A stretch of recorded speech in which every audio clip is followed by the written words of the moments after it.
Ayan, nalinisan na rin natin dito. Linis na. Yan. Di ba? Konti na lang yun. Kaya na bukas matapos siguro yan.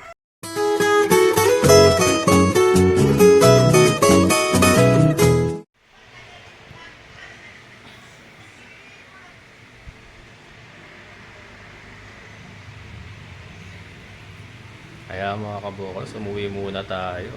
Pero pabalik na rin tayo ng San Rafael. Tuloy na naman ang trabaho. Ayan, nagpaano ako? Ayan o. Nagpa-executive check-up ako mga kabukals. So, malalaman natin kung top notcher din si kabukals katulad ni partner. Wag naman sana.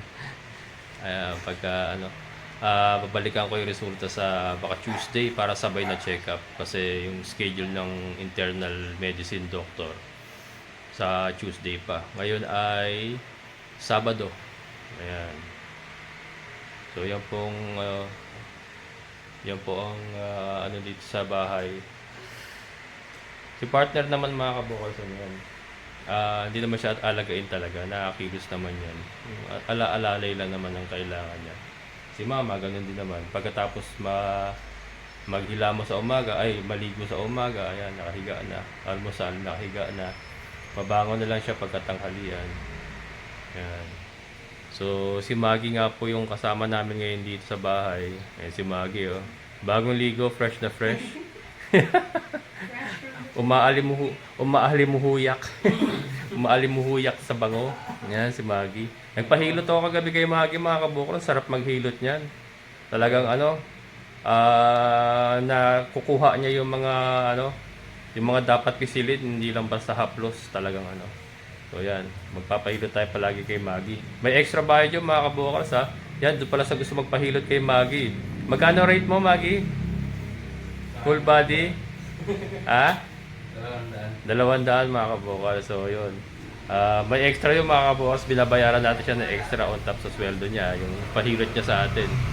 So yan, so sa ano, pabalik na naman sila sa doktor ni partner sa National Kidney sa Lunes. So yan, so may kinuha si Maggie na na on call, yung kakilala niya na makakasama ni mama naman ng mga 4 na araw kasi yun magpapabalik-balik sila doon sa National Kidney, gawa ng laboratory muna, tapos check-up, tapos kukuha ng solution. So pabalik-balik sila. So mangyari, sa Caloocan muna sila mag-stay ng mga 4 na araw kasama si Maggie, tapos si mama may iwan yung kukunin ni Maggie na na temporary namin na makakasama ni mama. So yan mga kabukas, balik na naman tayo sa San Rafael. Balik trabaho na naman. At sana matapos ko na yung paglilinis doon sa lote ni Ate Nilpa para move on na tayo sa kabila. Doon naman tayo sa mga napier grass natin. O yan mga kabukas, so partner. Ano masasabi mo? Sumasakit yung mga kabukas. Kaya isa rin sa dahil magpapa-check up siya, yung hose, yung hose niya sa tiyan, sumasakit sa loob. So, hindi namin alam kung ano nangyari, kung na-deform ba or na-infection. So, yan, isa po yun sa sangguni niya sa check-up niya. So, wag naman sana na ma-deform kasi pagka na-deform mo, operahan ulit. So, naman nagpo-flow naman mabuti yung dialysis mo, di ba? Nagpo-flow naman mabuti yung dialysis. Yan, abangan nyo mga kabukas yung ating result ng ating executive check-up. Ay, ko lang. Kaya tanghali na rin tayo makakabalik ng San Rafael kasi nagpa-laboratory pa ako. Dito lang din sa San Jose. Matagal na kasing plano yun, kaya lang ito talaga siningit ko na kasi medyo lagi ako inaantok ngayon mga kabukals. Hindi ko alam kung sa pagod lang o ano. Malalaman natin yung resulta. So yan, balik na tayo sa San Rafael mga kabukals. Yan mga kabukals. Tiyaga lang. Tagayin lang natin ito kahit mag-isa.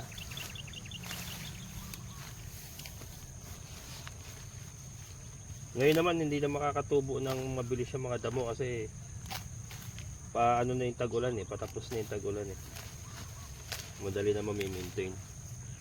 May sinasabi si Kuya Greg, may pang spray daw siya na hindi mamamatay yung mga madre de agua. Damo lang daw yung mapapatay.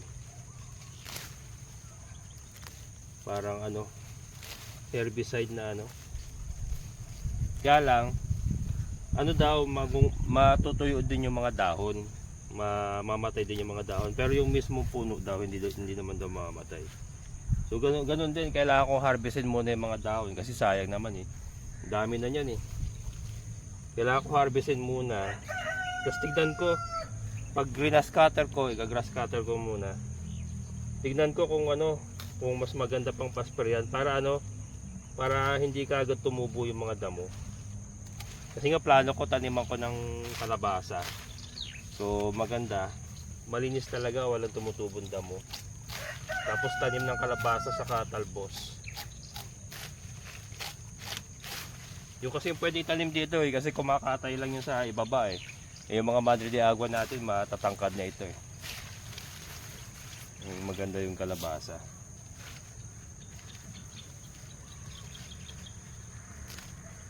Saka yung kalabasa yata, ewan ko lang, hindi yata masyadong alagayin yung kalabasa. Not sure ha, hindi naman kasi ako manananim talaga. Kaya lang kasi minsan may nakikita ako sa mga bakating lote doon sa San Jose, mga kalabasa. Wala namang alaalaga, nasa kasukalan lang din ang mga lote-lote. Tumutubo na mamunga eh. Siguro yung mga tinapon-tapon lang yun doon tapos tumubo. So sabi ko parang madali din yata itanim yung kalabasa.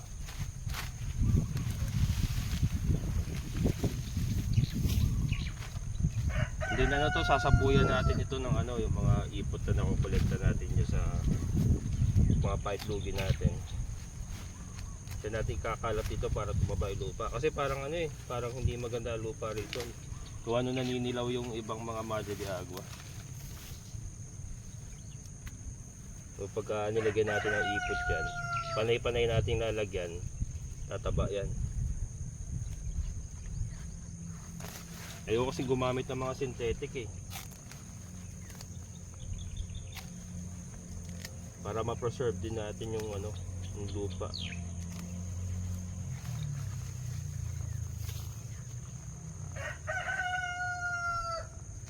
Itong problema yung mga makahiya na ganito. Yan oh. Tinik yun eh. Tumatago sa gloves yung ano. Yeah.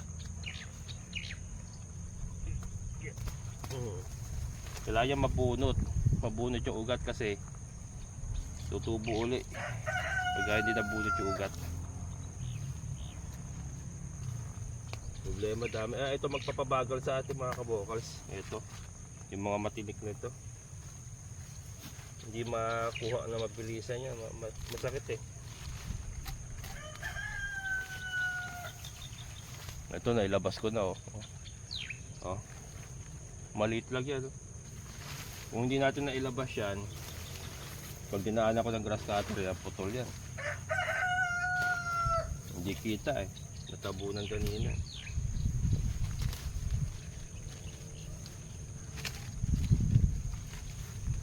Ito, pag lumaki ito, malaking bagay din ito. Ang ganda rin ng tubo eh.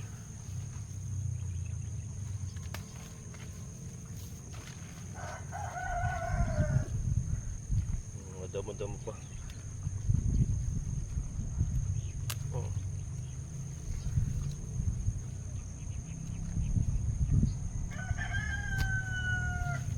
Yan.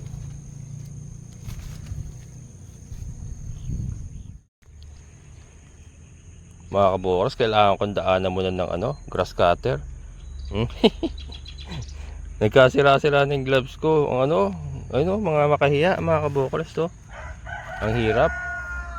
Hindi pala kaya na ano. Kailangan pasukin ko muna ng grass cutter. Iingatan ko na lang.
Mga kabokals, ayan. Na grass cutter ko na lahat. May tinanim akong kalamansi dito eh. Kaya hindi ko sinagad eh. Kaya lang. Walay na. Ayan, natin pa. Nalinis ko na yung lote mo te. Ang bad news, wala yata nabuhay sa kalamansi natin. Kasi doon yung tinanim ko doon, hindi ko na rin nakita. E bale, ano na lang, bibili na lang ulit tayo. Siguro kailangan yung mas mataas na. Yung binili kasi natin maliit eh. Kaya ano. Pero yan, madali lang naman kalamansi. Pero ito na mga kabokals. Na grass cutter ko na yung lahat. Ang gagawin na lang natin ngayon, ito, mamanumanuhin ko na ito, yung mga tabi ng mga Madre de Agua natin, mamanumanuhin ko na yan. Pero ito na grass cutter ko na lahat.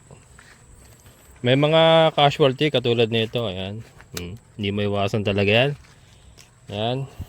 Ito bali oh, putol. Hindi talaga maiwasan mga kabokals. Casualty.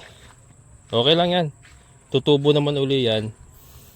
Importante marami pa tayong natira dito na ano. Ayan oh. Harvestin na yan. So lilinisan ko muna bago natin harvestan. Dito oh. Lumitaw na yung ano. Lumitaw na yung likod dati kanina, 'di ba? Hindi natin 'to malapitan gawa ng napakaraming makahiya. Pero ngayon okay na. Nakapasok na tayo. Yan, so makapagmamano-mano na tayo. Anohin natin.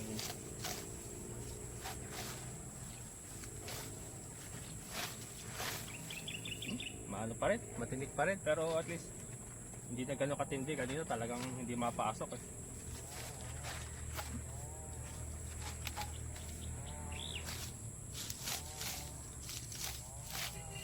Yan. At least na naibukan na natin. Bukas sana matapos ko na lahat yung linis para harvest na. Dahil makapag-papermint na ulit tayo.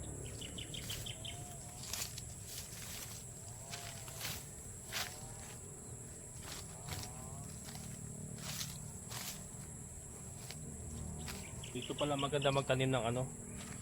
Dito sa area na to mga kabokals, talbos ng kamote. Yan. Bakante. Walang tumubong Madre de Agua dyan eh. Talbos ng kamote. Pang ulam-ulam. Mga kabokals, pack up na muna tayo. Pero ito, marami-rami na tayong nalinisan. Ayan.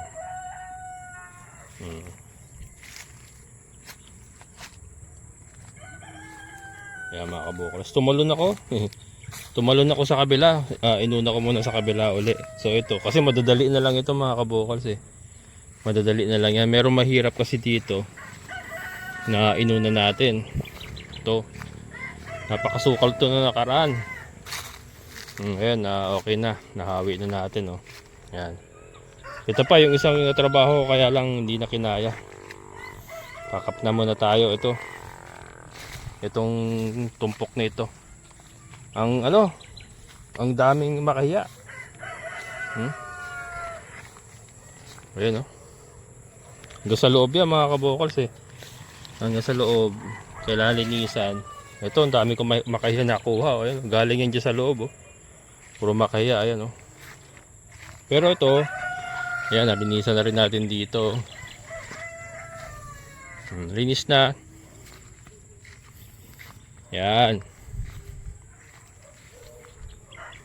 Diba? Konti na lang yun. Kaya na bukas matapos siguro yan. Para maka-move on na tayo sa ano. Doon naman tayo sa lote ni Sir Jun sa kabila. Yung sa mga napier grass natin, yun naman ang lilinisin natin. Kaya na to, tapos na to bukas. So for now, pack up na muna. Pero ayan oh. Ang daming ano, dami rin pala mga bakante na ano. Siguro namatay. Namatay na, maraming bakante. Pero yun nga, ang plano kong gawin is taniman ng kalabasa. Plano kong ano, baka tanong kay Kuya Greg kung Talaga bang hindi mamamatay? Nag-iisip ako kung papa-sprayan ko kay Kuya Greg ng ano, yung pamatay damo. Kaya lang iniisip ko kasi baka mamatay yung Madre de Agua. Kaya lang sabi naman niya, hindi naman daw, kaya lang matutuyo yung dahon. Pero buhay pa rin yung puno. Pero tignan ko lang din. Tignan ko lang din kasi yung mga makahiya nag-ano na ang dami pang may mga ugat dyan na hindi natin nakuha So tutubo lang din ulit yung mga makahiya na yan. So yun yung kailangan mapatay talaga. Napakahirap, ang hirap tanggalin. Ayan. Pwede rin natin gawing negosyo kasing kalabasa. Punuin to. Tapos pagka ani na, pwede rin natin ibenta yung kalabasa. Ang alam ko sa kalabasa, hindi naman ganun alagain yung kalabasa. Ayan mga kabukals. Malinis na. Maraming salamat kay Ate Ninfa nga pala, yung ating isang viewer, kaibigan na rin natin. Siya po yung may-ari ng lote na to at pinapagamit po sa atin habang hindi pa niya ginagamit. Habang hindi pa niya gagamitin, ay ayun, pinayagan po tayo magtanim dito ng mga Madre de Agua natin para po pagkain ng ating mga alaga. Ayan, shoutout kay Ate Ninfa. Maraming salamat. Ayan, nalinisan ko na pero bukas tapos na yung iba.